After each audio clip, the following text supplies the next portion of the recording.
안녕하십니까. 바로 보는 TV 옴부즈맨 성유미입니다. 지난주 연합뉴스TV에서는 헝가리 다뉴브강 실종자 수색과 선체 인양 작업 소식을 비롯해서 정부가 가정용 전기료 누진제를 개편해서 다음 달부터 적용하기로 했다는 소식 등 국내외 뉴스를 신속하게 전해드렸는데요. 오늘 연합뉴스TV를 말한다 시간에서는 오전 11시 뉴스, 오후 1시 뉴스, 오후 8시 뉴스, 뉴스워치를 중심으로 이재원 시청자평가원이 모니터한 내용을 전해드리겠습니다.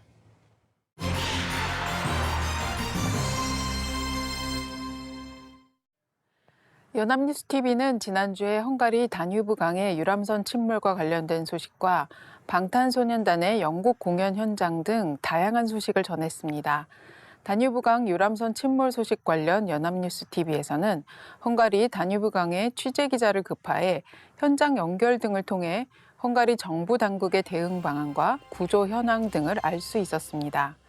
뉴스 13은 지난 3일 우리 정부가 헝가리 다뉴브강에 침몰한 유람선 선체 수색을 위해 잠수요원 투입을 검토하고 있는 가운데 수중 수색을 이미 시도했던 헝가리 잠수요원이 경험한 수중 상황을 전했습니다. 헝가리 잠수요원이 침몰 선박의 선체 수색을 시도하기 위해 다뉴브강 속으로 들어간 장면을 전하며 당시 수심이 6.2m로 산업 잠수사들이 들어갈 수 있는 깊이인 4m보다 깊었다고 헝가리 잠수사가 말하는 모습을 전했습니다.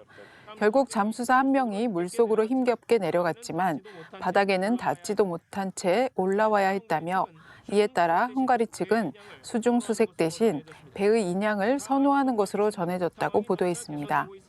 그럼에도 유속과 수심 등 상황이 점차 개선되고 있어 수중 수색 시도가 이어질 것으로 보인다며 현지 상황을 자세히 전해주었습니다. 특히 해당 보도는 보도 초반부터 화면의 출처를 어소시에이티드 프레스로 표기해 정확히 취재원을 밝혀주어 보도의 투명성을 확보했습니다. 다만 출처를 표시한 자막 아래 뉴스의 내용을 요약한 자막이 겹쳐져 일부 글자가 가려진 점이 아쉬웠습니다. 자막끼리 충돌할 때에는 위치를 조정해야 하겠습니다. 이어 3일 뉴스워치에서는 우리 정부와 헝가리 당국의 합동 브리핑을 연결해 라이브로 신속하게 정보를 전달했습니다. 양국의 사고 담당자들이 사고의 상황을 발표하고 우리말로 번역하는 과정이 모두 전해졌습니다. 대변인에 따르면 신고 당시에 접수된 장소와 충돌한 장소가 동일하지는 않았습니다. 사고가 발생한 뒤에 구조 작업에 참석한 인원은 당시 621명이었으며 내무부 산하 공공안전 담당 실장과 부다페스트 헝가리 경찰청장, 재난방지청장, 대테러 센터장 등이 재난에 대한 협의를 진행했다고 전했습니다. 대변인은 발표 시기까지 생존자 7명이고 사망자 7명이며 사망자는 모두 한국 국민이라고 밝혔습니다. 총 실종자로 판명된 인원은 21명이고 그중 2명은 헝가리 국적의 헝가리 국민이라고 전했습니다. 총 158명의 경찰과 47대의 자동차, 16대의 작은 배, 2대의 경찰 소속 헬기가 구조 작업에 참여하고 있다고 발표했습니다. 사고를 일으킨 바이킹호를 운전한 선장은 검거한 상태라고 덧붙였습니다. 이어 침몰한 선박 하블레아니호를 인양하는 업무를 하고 있는 내무부 산하 대테러 청장의 목소리도 들을 수 있었습니다. 그는 허블레아니호의 기본 정보와 다뉴브강의 상태 등을 브리핑했습니다. 또한 잠수와 인양의 가능성에 대한 입장, 그동안의 구조 작업 등을 설명했습니다. 잠수사의 위험과 장비에 대한 설명도 자세히 곁들였습니다. 민간인의 참여, 오스트리아, 체코 등의 지원, 한국에서 참여한 특별신속 대응 대표단에 대한 소개도 했습니다. 헝가리 대테러 청장의 이 같은 설명에 이어 주 헝가리 대사관 국방무관이 한국 국민과 정부를 대표해 범정부 차원에서 적극 지원하는 헝가리 정부에 감사의 뜻을 전하고 사고 이후 나흘이 지나 유실된 관광객들의 시신이 듀나강 위로 올라올 가능성이 굉장히 높은 시점이라 듀나강에 인접한 지역의 주민은 한국 관광객으로 추정하는 시신을 발견하게 되면 당국에 신고를 해달라고 당부했습니다.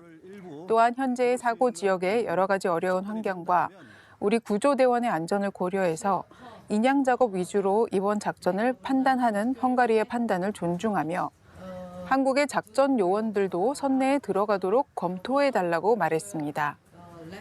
지난 3일 뉴스 20에서는 한국 정부 합동신속 대응팀 현장 지휘관인 국방무관이 시신 항구가 발견되었으며 한국인으로 추정된다는 속보를 전해 헝가리 소식을 발빠르게 전했습니다. 취재진에 둘러싸인 국방무관이 현 지점에서 102km 떨어진 하르타 지역에서 외관상 한국인으로 추정되는 시신 항구가 현지 주민에 의해 발견됐다고 브리핑을 하는 현장을 영상과 함께 전했습니다. 연합뉴스TV는 이처럼 현장 연결, 속보, 외신 인용 등 다양한 방식으로 전 국민의 관심사인 헝가리 소식을 다각도로 전해 국민의 알 권리를 충족시켜 주었습니다. 헝가리의 사고 소식만큼이나 전 국민의 궁금증을 모은 방탄소년단의 영국 공연 소식도 자세히 전했습니다. 먼저 지난 2일 뉴스 11은 방탄소년단이 세계적인 공연장인 런던 웸블리에 한국 가수 최초로 공연을 열기에 앞서 가진 기자회견 소식을 전했습니다. 리더 RM은 헝가리에서 유람선 침몰 사고에 애도를 표했다고 전했습니다. 해당 보도는 방탄소년단이 외신에 비틀즈에 빗대 인용되는 점을 의식한 듯 방탄소년단이 비틀스를 연상시키는 회색 정장을 입었다고 소개했습니다. 이들이 기회가 된다면 영국의 대표적인 뮤지션 폴 맥카트니, 콜드플레이와 함께 작업하고 싶다는 뜻을 밝혔다고 전했습니다. 리더 RM과 제이홉, 진이 소감을 말하는 모습은 물론이고 현장을 찾은 해외 취재진의 모습을 담아 방탄소년단의 인기를 실감할 수 있는 영상 구성이었습니다. 이어 지난 2일 뉴스 13은 방탄소년단이 웸블리에서 6만 명의 관객 앞에서 연 콘서트 현장을 런던 현지에서 직접 전했습니다. 거대한 표범 2마리가 길을 터주자 댄서들 사이로 방탄소년단이 모습을 드러내는 오프닝 모습은 현장감을 더욱 살렸습니다. 리더 RM의 화려한 랩을 시작으로 멤버들이 함께 댄스를 추고 관중석에선 고막이 찢어질 듯한 함성이 터져 나오는 현장을 그대로 보여줬습니다. 해당 보도는 방탄소년단이 무대에 등장하면 팬들은 자리에 앉는 법이 없었고 응원봉을 손에 든 채 한국어 가사를 또박또박 따라 불렀다고 전했습니다. 방탄소년단은 디오니소스, 페이크 러브, 아이돌 등 히트곡을 비롯해 멤버들의 솔로 무대 등을 선보이며 150분간의 공연을 다채롭게 채웠고 RM이 UK 차트에 올랐을 때 정말 놀랐다며 런던의 팬들이야말로 방탄소년단이 살아있는 증거라고 말했다고 전했습니다. 해당 보도는 방탄소년단이 한국 가수 최초로 세계 공연의 성지인 런던 웸블리에서 공연한 사실을 영국이 낳은 전설의 스타 비틀즈, 퀸, 엘튼 존 등을 비롯해 마이클 잭슨, 비욘세 등 세계적인 스타들이 거쳐간 무대를 밟으며 새로운 역사를 쓴 것이라고 의미부여를 해주었습니다. 연합뉴스TV는 방탄소년단의 런던 공연 전후로 맥락을 짚어주는 보도들도 마련해 한류에 대한 이해를 도왔습니다. 먼저 공연 전인 5월 31일 뉴스센터 1, 2는 런던 현지에서 열린 공연 사전 행사를 스케치했습니다. 다양한 국적의 팬들이 방탄소년단 뮤직비디오만 보고도 익숙한 듯 한국어로 가사를 따라 부르고 춤을 추며 순식간에 파티를 벌이고 멤버들의 본명을 외치는 한국식 응원도 능숙하게 선보이는 모습을 카메라에 담았습니다. 방탄소년단이 사람들에게 영감을 주는 가사를 쓰고 자신을 사랑하라고 가르치기에 음악에 힘이 있다는 영국 팬들의 인터뷰도 촘촘히 취재했습니다. 이어 공연 후 3일 뉴스센터 1, 2는 런던의 한류 바람을 짚어줘 방탄소년단의 공연 소식보다 심층적인 뉴스로 눈길을 끌었습니다. 해당 보도는 런던 한복판에 위치한 구글 스튜디오, K-팝 댄스 클래스 등을 찾았습니다. 먼저 구글 스튜디오는 구글이 구독자 10,000명 이상 유튜버에게 제공하는 작업실이었는데 이곳에서 K-팝 스타들의 신곡을 소개하는 19살 유튜버가 작업할 수 있을 정도로 K-팝이 인기라는 사실을 전하고 유튜버의 인터뷰도 삽입했습니다. 해당 보도는 한류가 중국과 일본을 거쳐 유럽과 북미 등 전 세계를 향하기 시작한 것은 2010년 이후라고 진단하며 이 즈음 주영 한국문화원의 K-팝 아카데미가 신설되었다고 설명했습니다. K-팝을 비롯해 한국의 역사, 한글, 패션 등 문화 전반을 배우는데 학기당 30명씩 7년간 450명의 졸업생을 배출했습니다. 취미로 K-팝 댄스 클래스를 운영하는 한국문화원 졸업생이 8년 전 처음 교실을 시작할 때에는 수강생들이 10명도 안 됐지만 지금은 60명이 올 정도로 인기가 많다고 변화를 짚어주었습니다. 매달 방탄소년단, 블랙핑크 등 하나의 주제를 정한다고 밝힌 클래스 운영자의 인터뷰도 유럽에서 한국 문화의 위상을 실감하게 했습니다.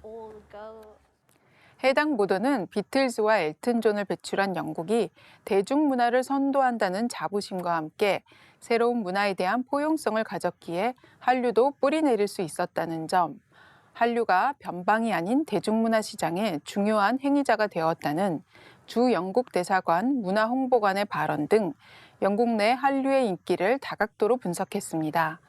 방탄소년단의 인기 비결을 방탄소년단 내에서만 찾는 게 아니라 한류의 포괄적인 현상으로 맥락을 짚어준 점이 돋보인 보도였습니다.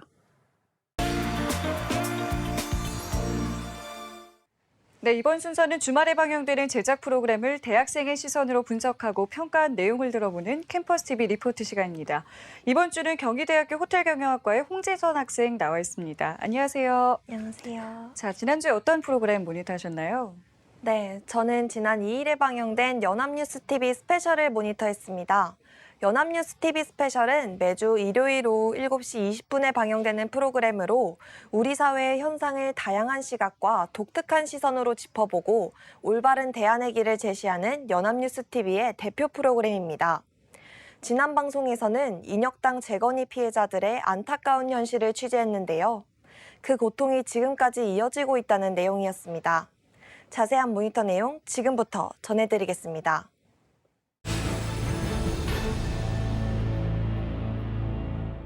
이번 연합뉴스TV 스페셜은 인혁당 재건이 사건 피해자들의 모습을 보여주며 시작했습니다. 인혁당 재건이에 대해 나레이션으로 짧게 요약해 주었는데요. 최악의 사법살인 사건으로 32년 만에 재심에서 무죄 판결을 받았지만 이후 이미 지급한 배상금 중 일부를 돌려달라며 피해자들의 집을 압류했다고 합니다. 피해자인 이창복 할아버지는 단식투쟁을 결심했다고 하는데요. 그들의 억울한 사연이 궁금해졌습니다. 경기도 양평의 한적한 마을을 찾아갔고 이창복 할아버지 부부가 취재진을 맞이했습니다. 아내와 여생을 보내기로 한 집이었지만 곧 쫓겨날 위기에 처해 있다며 각종 서류들을 보여줍니다. 전부 경매 서류라는데요. 경매 서류입니다. 지난해 봄 처음으로 경매 서류를 받았으며 이유는 10억이 넘는 빚을 국가에 갚지 않았기 때문이라는 설명을 나레이션으로 덧붙였습니다.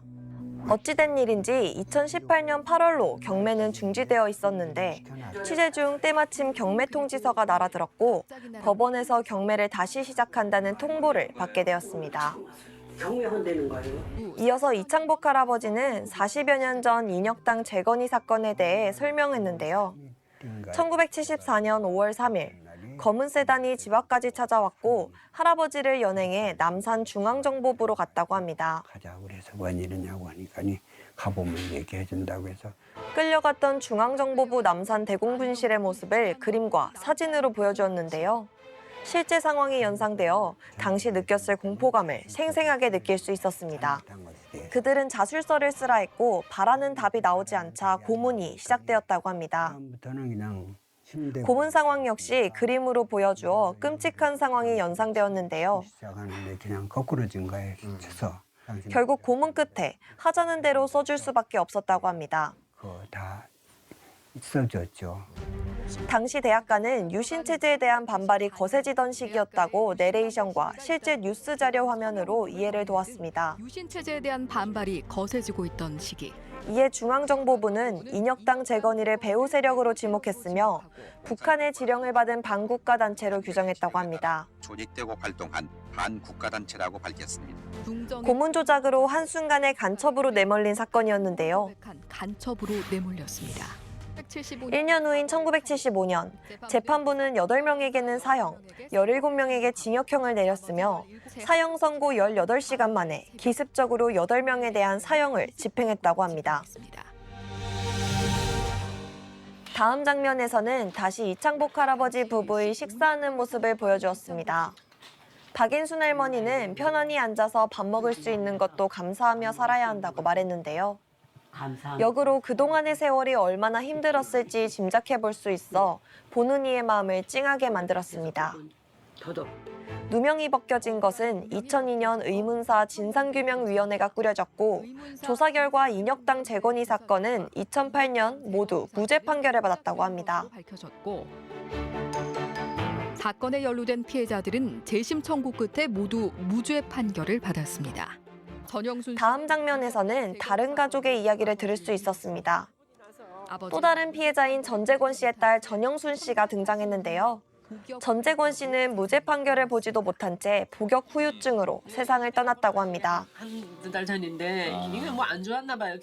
당시에 면회조차 안 되고 행방도 몰라 신문을 보고 상황을 파악할 수밖에 없었다고 하는데요. 국가는 잘못을 인정하고 책임을 지겠다며 가족에게 배상금을 지급했다고 합니다. 그러나 더 기막힌 사건은 배상금을 너무 많이 줬다며 일부를 다시 토해내라고 했다는 것입니다. 받은 돈 중 일부를 다시 토해내라는 겁니다. 전영순 씨 부부는 그때 그 돈을 받지 말걸이라며 눈물을 흘렸는데요. 무죄 판결을 받고 억울함을 벗어난 게 기뻤을 뿐 돈이 어떻게 보상이 되냐며 제대로 주지도 않아 놓고 다시 내놓으라 하니 기가 막혔다고 합니다. 근데 그것도 제대로 주지도 않아 놓고 1심 판결 후 배상금의 65%를 가지급한 후 최종 판결이 나면 나머지 금액도 받을 수 있게 되었는데 2011년 대법원이 이를 뒤집으면서 과잉 배상이 될 수 있다며 211억 원가량을 돌려줘야 할 처지가 된 것입니다. 변호사의 말에 따르면 대법원은 금액을 결정하는 곳이 아니기 때문에 다시 계산하도록 고등법원으로 보내야 하는데 파기환송심을 통해 배상금을 재조정할 기회를 원천 차단한 판결은 이례적이라고 합니다. 고등법원에서 받아보고 대법원의 판단에 대한 이야기를 듣기 위해 당시 주심이었던 신영철 전 대법관에게 전화 인터뷰를 했는데요. 너무 오래되어서 기억이 안 난다는 말 뒤에 당시 전원 합의로 내려진 결과라고 마무리했습니다.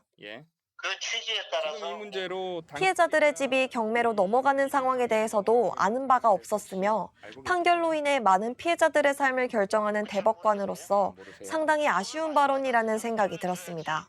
국가에 대해서 그건 전영순 씨는 4억 2천여만 원 가운데 약 2억 원을 토해내야 하는데 이자가 늘어나 2019년 현재 갚아야 하는 돈은 4억 5천여만 원이라고 합니다. 국가에서 빚을 갚지 않자 강제 경매 결정을 했다고 하는데요. 언제 집에서 쫓겨날지 몰라 집 곳곳에는 짐을 싸둔 박스가 있었습니다. 얼마나 불안한 삶을 살고 있는지 보여 안타까운 마음이 들었습니다. 가족들은 국가인권위원회에 진정을 냈다고 하는데요. 인권위에서는 올해 3월 대통령이 나서서 피해자들을 구제해야 한다는 의견을 표명했다고 합니다. 피해자들을 구제해야 한다는 의견 표명을 했습니다. 법원의 판결과 별개로 대통령이 나서서 현재 압류나 경매를 당장 중단시켜야 한다고 본다는데요. 저희들이 볼 때는 시작할 수 있다고 보여지고요. 해법을 묻는 제작진의 질의에 대해 법무부와 국정원 모두 책임을 회피했는데요. 절차에 따라 집행하고 있는 것이며 임의적으로 중단할 수 없다는 입장을 밝혀왔습니다. 최종적으로 대통령에게 질의를 했으나 개별 사안에 대해서는 청와대에서 답을 줄 수 없다는 원론적인 이야기밖에 들을 수 없었다고 합니다. 법원은 취재 보도가 나간 후 자택 경매를 일시 중지시켰다고 합니다. 9일로 예정돼 있던 자택 경매를 일시 중지시켰습니다. 할아버지는 강제 경매에 대한 이의 신청을 한 상태라고 합니다. 법원에 내놓은 상태입니다. 영상의 마지막에서는 최선을 다하다가 가겠다, 조용히 기다리겠다는 할머니의 모습을 다시 한번 보여줬는데요. 국가로부터 2번씩이나 고통을 받아야 했던 이들이 어디서 보상을 받아야 할지 알 수 없는 답답한 현 상황을 강조하며 마무리되었습니다. 이 부당함은 과연 어디서 배상받을 수 있을까요? 네, 모니터한 내용 잘 봤습니다. 홍지선 학생은 이번 스페셜을 보고 어떤 것들을 느꼈는지 궁금한데요. 네, 저는 피해자 이창복 할아버지의 부인이신 박인순 할머니의 말이 인상 깊었습니다. 그간의 세월이 지치게 만들었는지 모든 걸 체념한 채 조용히 결과를 기다리겠다는 말이 안타까웠습니다. 부디 정부 차원의 큰 결단이 있기를 바랍니다. 네, 알겠습니다. 지금까지 연합뉴스TV 스페셜을 모니터한 경희대학교 호텔경영학과의 홍지선 학생이었습니다. 말씀 고맙습니다.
네, 세계보건기구 WHO가 게임 이용 장애를 공식적인 질병으로 분류한 것을 두고 여러 논란이 일고 있습니다.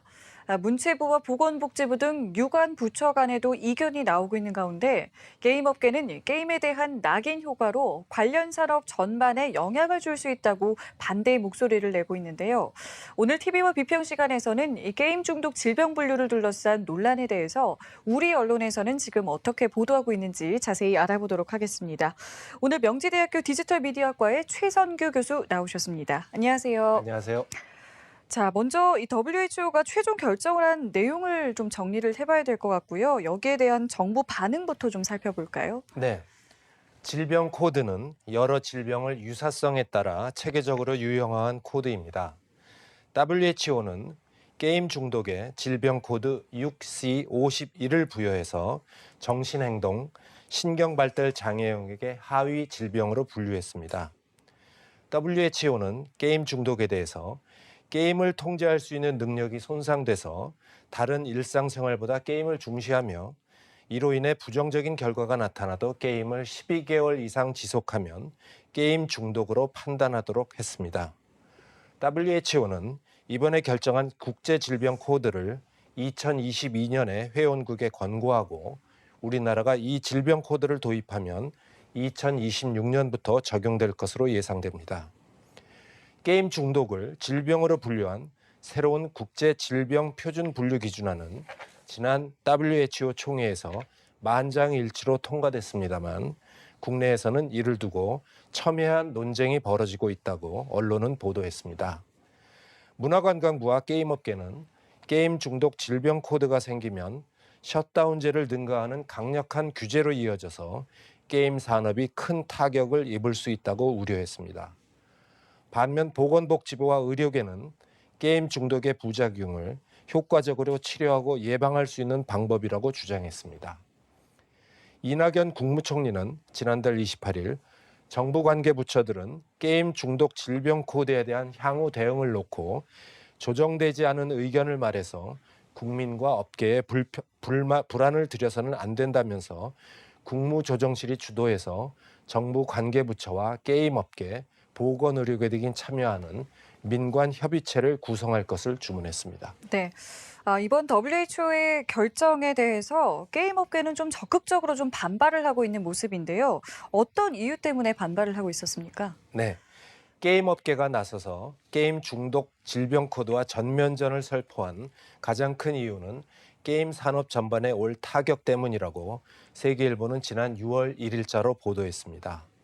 서울대학교 산업협력단은 2023년에 국내에 게임 중독 질병 코드가 도입된다면 국내에 6조 3,454억 원의 경제적 손실이 발생할 것으로 내다봤습니다.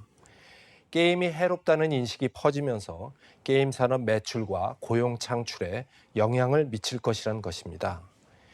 게임 중독이 질병 코드로 등록되면 게임 중독 예방과 치료 사업에 세금이 쓰일 수 있는데 이에 따라 게임 제작 업체에 중독 관련 부담금이 생기는 게 아니냐는 가능성도 제기되고 있습니다. 게임 중독의 질병 코드 도입을 반대하는 측은 청소년기의 게임 중독 판정이 평생 꼬리표처럼 따라다닐 것도 우려합니다. 어린 시절 게임을 지나치게 좋아했다는 이유로 심각한 정신장애가 있는 것처럼 사회적 낙인이 찍힐 수 있다는 것입니다. 강경석 콘텐츠진흥원 게임본부장은 지난달 28일 게임 중독이 질병 코드로 도입된다면 가장 큰 문제는 교육적인 낙인 효과라면서 청소년의 경우 게임 과몰입에 빠졌다가도 금방 되돌아오는데 이를 질병으로 볼 수는 없다고 지적했습니다. 게임 중독에 대한 진단 기준이 명확하지 않다는 점도 쟁점 중 하나입니다. WHO는 게임을 통제할 수 있는 능력이 손상되면 게임 중독으로 판단하는데 게임 업계에서는 이러한 의료적 판단이 다소 주관적이라고 지적하고 있습니다. 동일한 환자를 두고 의사에 따라 게임 중독에 따른 진단이 다를 수 있다는 것입니다. 위정현 한국게임학회장은 같은 게임 중독 의심 환자를 보고 게임의 우호적인 의사가 중독을 진단한 확률은 0.8%, 게임의 적대적인 의사가 중독을 진단한 확률은 33%라는 연구 결과가 있다면서 객관적인 근거 없이 자의적인 해석이 개입되는 것은 의료 본질에 비춰봐서 잘못됐다고 주장했습니다. 네. 자, 반대로 의료계 또 학부모들은 매우 긍정적인 평가를 내놨거든요. 이렇게 찬반 의견에 대해서 우리 언론에서는 좀 어떻게 보도를 하고 있었습니까? 네. 게임에 과도하게 몰입하는 자녀를 둔 학부모나 정신건강학회는 이번 결정을 크게 반기는 분위기라고 동아일보는 지난달 27일에 보도했습니다. 게임 과몰입 증세가 뚜렷한 사람을 상대로 선제적 진단과 처방을 통해 게임 통제력을 회복시킬 수 있는 기반을 마련했다는 것입니다. 임상 데이터가 쌓이면 청소년 게임 중독 예방 효과가 더 커질 것이라는 기대도 나옵니다. 세계보건기구가 게임 중독을 질병으로 규정한 것은 술이나 도박처럼 게임도 과도하게 몰입할 때 나타나는 피해를 미리 예방하고 조기에 치료해야 한다는 국제적 공감대가 형성됐기 때문인데 게임 중독에 질병 코드를 부여하면 국가 간 비교 가능한 통계를 얻을 수 있고 이런 구체적인 실태 파악은 치료 연구를 위해 꼭 필요하다는 것입니다. 게임 중독을 질병으로 봐야 한다는 주장을 뒷받침하는 근거 중 또 하나는 도박 중독과 비슷한 뇌 반응이 나타난다는 연구들입니다. 대한신경정신의학회 권준수 이사장은 게임 중독에 쉽게 빠지는 사람은 도파민 분비가 많아 같은 자극에도 쾌감을 더 잘 느낀다면서 그 행위를 중단했을 때 금단 증상이 나타난다면 중독으로 분류해야 한다고 말했습니다. 보건복지부는 게임 중독의 질병 등재에 따른 향후 대책을 마련하기 위해 게임 업계와 보건의료 전문가, 법조계 인사 등으로 구성된 민간 협의체를 다음 달 발족할 계획입니다. 게임 광고를 일정 부분 규제하는 내용 등이 담길지 주목됩니다. 일각에선 담배에 국민 건강 증진 부담금을 부과하는 것처럼 게임 중독 예방 및 치료의 재원을 마련하기 위해 게임 중독세를 부과해야 한다는 주장도 나오고 있습니다. 네, 짚어본 대로 찬반 의견이 상당히 첨예합니다. 또한 사회적 또 산업적 파장도 클 것으로 예상이 되고 있는데요. 이럴 때 우리 언론은 어떤 태도를 좀 보여야 될까요? 네, 게임 중독의 질병 여부를 놓고 설왕설래가 이어지고 있습니다. 일부 언론은 관련 소식을 전하며 아예 게임은 질병이다라는 표현을 썼습니다. 그러나 분명히 해야 할 것은 세계보건기구는 게임 자체를 질병으로 낙인 찍은 적이 없다는 사실입니다. 게임 자체는 장애나 질병이 아닙니다. 게임 중독의 질병 코드 등록이 마치 게임은 나쁜 것이라고 규정하는 것으로 해석해서는 안 됩니다. 게임 중독의 질병 코드 등재가 어떤 의미인지에 대한 제대로 된 설명 없이 게임이 중독 물질이라고 보도하는 것은 잘못된 일입니다. 다만 게임에 얼마나 몰입해야 질병으로 볼 것인지에 대한 문제는 남아 있습니다. 그저 게임을 오래 하는 것이 게임 중독을 의미하지 않습니다. e스포츠 선수들은 한 게임을 몇 시간씩 플레이하지만 꽤 건강한 생활을 유지하고 장애를 갖고 있지 않습니다. WHO의 게임 중독 질병의 의료적 판단에 대한 객관적 기준과 근거가 어떻게 마련되고 형성되는지 언론은 관심을 갖고 보도해야 할 것입니다. 네, 지금까지 명지대학교 디지털미디어학과의 최선규 교수와 함께했습니다. 오늘 말씀 고맙습니다. 옴부즈맨 제작진은 시청자 여러분의 다양하고 소중한 의견을 기다립니다. 방송을 보고 느낀 소감을 연합뉴스TV 홈페이지 시청자 게시판이나 SNS로 보내주시기 바랍니다. 저희는 다음 주에 다시 찾아뵙겠습니다. 시청자 여러분 고맙습니다.